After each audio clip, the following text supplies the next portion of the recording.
அது இல்லைங்க, அங்கே வருங்க நாட்டு கட்லா. கட்லா கேட்டுங்க.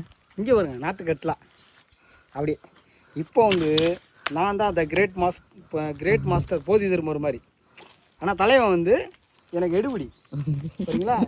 இங்கே உள்ள அவரை காமிங்க, அவரு வணக்கம் சொல்றாரு, அப்போ ஏன்ட்ட காமிக்கிறீங்க ஐயா?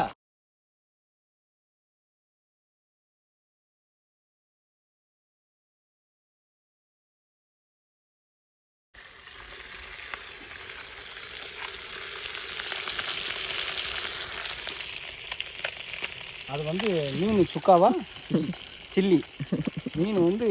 ஆனால் மீன் நம்மகிட்ட வரும்போது சிரிச்சுக்கிட்டே இருந்துச்சு, ஆனால் கடைசியில் சில்லி ஆயிடுச்சு. இப்போ நம்ம சில்லி ஆகலை, ஜல்லியாக நொறுங்கிருச்சு. அது ஆமாம். இங்கே வருங்க, இங்கே பாருங்க, இந்த ரோடை காமிங்க. இந்த ரோடு போடுறதுக்காகத்தான் வந்து நாங்கள் மீனை வந்து ரெடி பண்ணியிருக்கோம். சல்லி ஆகிட்டு ரெடி பண்ணியிருக்கோம். ஃபஸ்ட் டைம் ஆட்டம்னால ரோடு போடுறதுக்கு அது ரெடி ஆகுங்க. நாளைக்கு வந்து பாருங்க.